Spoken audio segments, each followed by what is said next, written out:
তখন আল খানসা হিফজখানায় পড়ি। বয়স 15 কিংবা 16 হবে। আমাদের হালাকায় এক মাঝবয়সী মহিলা ছিলেন, আফ্রিকান মহিলা। একদিন দোয়া কবুলের তালিম চলছিল।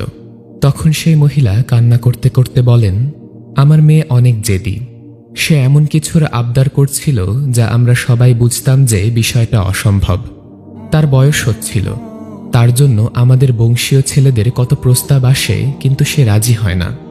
সে কালো চামড়ার, অনেক লম্বা আর স্বাস্থ্যবতী।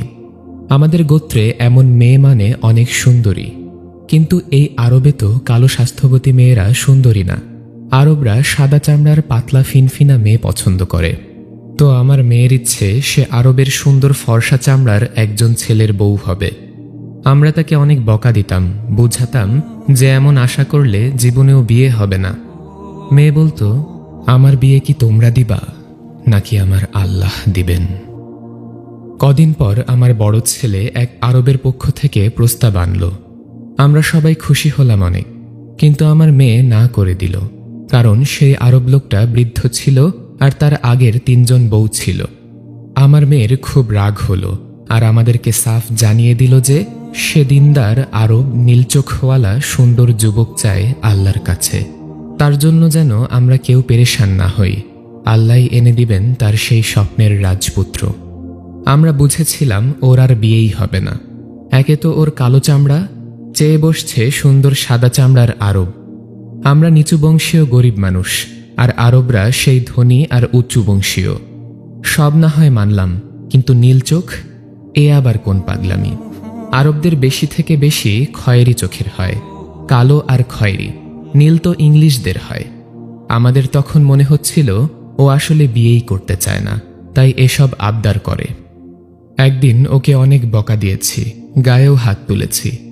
আমার মেয়ে কান্না করতে করতে বলেছে 1 সপ্তাহের ভেতরেই সে এই বাড়ি ছেড়ে চলে যাবে তার নীলচোখা আরব জামাইয়ের সাথে। আমরা খুব রাগ করলাম, মেয়ে পাগল হয়ে গেছে, মেয়ে বেয়াদব হয়ে গেছে, এসব বলে ওকে অনেক বকা দিচ্ছিলাম। সেই 1 সপ্তাহ আমার মেয়ে অনেক কান্না করেছে জায়নামাজ বিছিয়ে। সারাক্ষণ সারা রাত সে কান্না করে করে তার রবের নিকট দোয়া করেছে। ঠিক 7 দিনের দিন তার জন্য এক নীল চোখওয়ালা সুদর্শন আরব যুবকের পক্ষ থেকে বিয়ের প্রস্তাব এসেছে। আমরা সবাই এত বেশি খুশি হয়েছিলাম, ভাষায় প্রকাশ করার মতো না। ওয়াল্লাহি, যদি মানুষকে সিজদা করা জায়েজ থাকতো, শিরক না হতো, তাহলে সেদিন আমরা সবাই আমার সেই আল্লাহওয়ালা মেয়েকে সিজদা করতাম। আমি অবাক হয়েছি আমার মেয়ের ইয়াকিন দেখে, ওর তাওয়াক্কুল দেখে, ওর দুয়ার ক্ষমতা দেখে। আমি বিয়ের দিন আমার মেয়েকে বলছিলাম কি বলে সে আল্লাহর কাছে দোয়া করত।